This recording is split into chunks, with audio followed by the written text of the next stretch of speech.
இந்த சுண்டு விரல்ல நல்லா தூக்கம் இல்லையா? இத லைட்டா பிரஸ் பண்ணுங்க. பெயின் இருக்கு, தலைவலி இருக்கு. எந்த உடம்புல இருக்கக்கூடிய இது வந்து பார்த்தீங்கன்னா, பெயின் ரிலீஃப் பாயிண்ட் அப்படின்னு சொல்லுவாங்க. ஸோ சுண்டு விரல்ல கடைசியா இந்த நகம் இருக்கு பார்த்தீங்களா?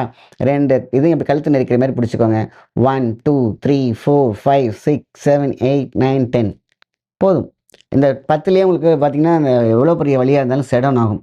இத பொறுமையா உட்காந்துக்கிட்டு நம்ம அப்படியே யோசிச்சுக்கிட்டே நீங்க வந்து அமுக்கி விட்டுக்கிட்டே இருந்தா போதும் 2 கையிலயுமே. அப்படியே ரிலாக்ஸா தூங்க ஆரம்பிப்பீங்க.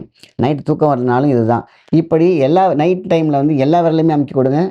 எங்கெங்க ஆர்கன்ஸ்லாம் ரீஃபட் இருக்குதோ அத்தனையுமே பார்த்தீங்கன்னா, பேலன்ஸ்க்கு வரும். ஸோ பெயின் கில்லருக்குன்னு ஒரு மருந்து எவ்வளோ சாப்பிட்டோம் இல்லையா? அந்த பெயின் கில்லர் விரல் பார்த்தீங்கன்னா, இந்த சுண்டு விரல். இது ஷோல்டர் பெயினையும் தூக்கும். இங்க இருக்கிற ஷோல்டர் பெயின். அத அப்படியே வளைச்சு பிடிங்களேன். இப்படி வளைச்சு அழுத்தி பிடிச்சீங்கனாக்கா, ஷோல்டர்ல இருக்கக்கூடிய இந்த ஷோல்டர் பெயின், சுகர்னால ஏற்படக்கூடிய ஃப்ரோசன் ஷோல்டர், அதுக்கப்புறம் பார்த்தீங்கன்னா, எல்ஃபோடெர்ன்னு சொல்லுவாங்க. எல்போ ப்ராப்ளம் எல்லாத்துக்கும் இந்த ஷோல்டர்ல உள்ள பிரச்சனையே கொண்டு வந்தீங்கன்னா, இந்த கையில வந்து நிறுத்தியிருக்கும்.